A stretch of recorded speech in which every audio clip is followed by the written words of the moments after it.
বিগত 33 বছর যাবৎ আমি স্কুল জীবন থেকে রাজনীতির সাথে জড়িত।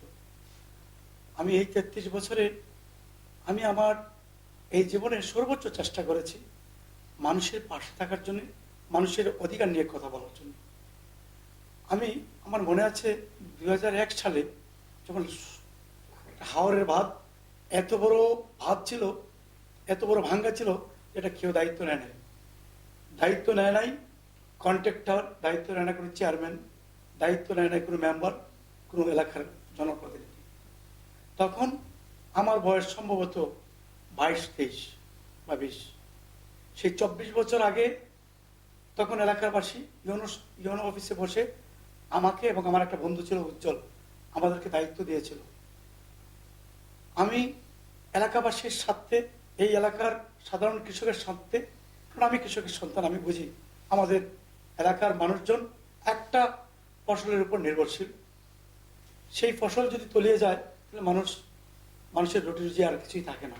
সে কারণে জীবন বাজি রাখে তখনকার সময় আমাদের এই অঞ্চলে ব্যাগও ছিল না, মাথায় করে মাটি নিয়ে ভাত বাঁধতে হতো। আমি হাজার হাজার শ্রমিককে নিয়ে ওই ভাতটা বেঁধেছিলাম।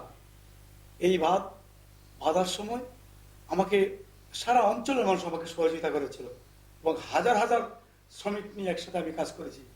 আলহামদুলিল্লাহ এই কাজটা এখনো আছে, মানুষ এই দৃষ্টান্ত এখনো মানুষ বলে হাওর পাড়ের মানুষজন।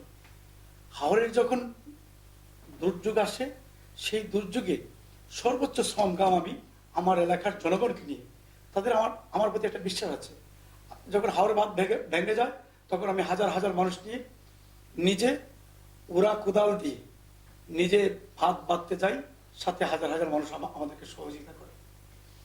যখন শ্রমিকদের প্রবলেম হয় আমি শ্রমিকদের পাশে যাই, আমি শ্রমিকদেরকে দিনে কথা বলি। যখন পুলিশ শ্রমিকদেরকে ডিস্টার্ব করে তাদের স্বার্থের জন্য আমি তাদের পক্ষ হয়ে আমি তাদেরকে প্রতিহত করার চেষ্টা করি। ইজারাদার যখন ডিস্টার্ব করতে আমার জেলেদেরকে, তখন আমি জেলেদের পক্ষে হয়ে আমি অনেক আন্দোলন সংগ্রাম করেছি। সেই আজ থেকে 24-25 বছর আগে আমি তখন ছাত্র, স্কুলের ছাত্র, তখনকার সময় আমি জেলেদের সাথে আন্দোলন করেছি। তখনকার সময় আমাদের মানুষজন সংখ্যা জেলেরা অনেক বেশি ছিল, আমি তাদের সাথে ছিলাম। আমি এখনো যেখানে প্রবলেম হয়, যেখানে মানুষের সমস্যা হয়, যেখানে মানুষ নির্যাতিত হয়, আমি নির্যাতিতের পক্ষে থাকি। এটা আমি বিশ্বাস করি। আমার জীবনে প্রথম মামলা খাই আমি হাসপাতালে এক ডাক্তারে মেরেছিলাম। সে বলা ঠিক না, এই বয়সে তখন বয়সটা কম ছিল। একটা মাত্র কারণ, তখনকার সময় বয়স কম, নিজেকে হিরো হিরো মনে করতাম। সে কারণেই আমাদের অঞ্চলের একটা মাত্র হসপিটাল, এখনকার মতো এত সুযোগ সুবিধা ছিল না। এই হসপিটালে যখন দূর দূরান্ত থেকে ওই লামাগাঁও, পাতারগাঁও কিংবা বর্ডার অঞ্চল থেকে বাগলি, খোলাগাঁও, শানপুর, ওইসব এলাকা থেকে লোকজন আসতো, তাদের কাছ থেকে ডাক্তাররা টাকা নিত। তখন আমি ছোট, আমি প্রতিবাদ করতাম, ওরা মানত না। আমি রুলটা জানতাম যে অফিসিয়াল টাইমে কোনো প্রাইভেট দেখা চলবে না, কিন্তু ওরা করতো। তারপর ওরা আমার কথা না শোনার কারণে আমি তাদের সাথে ঝগড়া করেছিলাম। আমি এটা প্রতিষ্ঠিত করেছি তখনকার সময়। এটা মেবি আরো আগে, প্রায় 30 বছর আগে। তখনকার সময় আমি এটা প্রতিষ্ঠিত করেছি যে অফিসিয়াল টাইমে রোগী দেখা যাবে না, আমাদের রোগীকে সেবা দিতে হবে। এরকম অসংখ্য ঘটনা আমার জীবনে আছে। আমি এটা আমি করে থাকি। শিক্ষাখাতে আমি শিক্ষার জন্য অনেক আন্দোলন সংগ্রাম আমি করেছি। আমি যখন উপজেলার চেয়ারম্যান, তখনকার সময় উপজেলার চেয়ারম্যান হওয়ার পরে আমি ঘোষণা দেই যে আমি যে একটা সম্মানী পাই, এই সম্মানীটা আমি গরিব মেধাবী শিক্ষার্থীদেরকে দেব। আমি যখন এটা দেওয়া শুরু করছি, পরবর্তীতে আমাদের সদর তাহিরপুর সদরে একটা মাত্র হাই স্কুল, ওইখানে সীমিত হারে ছাত্র নেয়, কিন্তু অনেক ছাত্ররা পরে আর ভর্তি হওয়ার সুযোগ থাকে না, জ্বরে পড়ে যায় এই ছেলেরা, মেয়েরা। তখনকার সময় আমি একটা স্কুল দিই আমার মায়ের নাম। স্কুল দেওয়ার পরে স্কুলটাকে প্রতিষ্ঠিত করার জন্য আমার যে সম্মানীটা, এটা আমি আমার টিচারদেরকে বেতন আকারে দিতাম। এবং আমি উপজেলা চেয়ারম্যান হওয়ার পরে আমি সকল প্রাইমারি স্কুলের টিচারদেরকে নিয়ে বসছি আমাদের শিক্ষার মান বাড়ানোর জন্য। আমি হাই স্কুলের টিচারদেরকে নিয়ে বসছি শিক্ষার মান বাড়ানোর জন্য। এটা কোনোদিনই শিক্ষার মান আমি পারবো না, আমরা পারবো, আমরা সকলে মিলে যদি করি। তারপরেও আপনারা জানেন তখনকার সময় আওয়ামী গভর্নমেন্ট ছিল, আমি চাইলে সব কিছু করতে পারি না, এই সুযোগ আমার হয় না। ভবিষ্যতে আল্লাহর যদি হুকুম হয়, আল্লাহ আমাকে ক্ষমতা আসীন করে, আমি ইনশাল্লাহ বাংলাদেশের চিত্র নিয়ে আমি জানি না, তো আমি আমার সুনামগঞ্জ 1 আসনের চিত্র আমি পাল্টে দেব।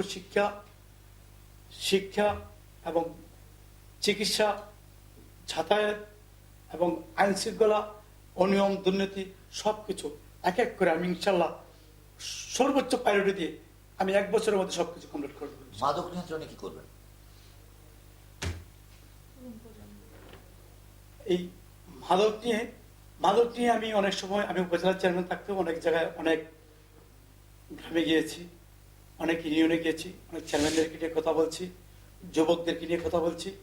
আমাদের যে কোনো মূল্যে এই সমাজকে এগিয়ে নিতে হলে আমাদের মাদক মুক্ত এরিয়া ঘোষণা করতে হবে। এই এলাকা থেকে মাদক সরিয়ে দিতে হবে। মাদক সরিয়ে নিতে হলে এখানে আমার প্রশাসনের সহযোগিতা লাগবে, এখানে আমাদের যুবক ভাইদের সহযোগিতা লাগবে, আমার এলাকার মুরব্বীরা যারা আছে তাদের সহযোগিতা লাগবে।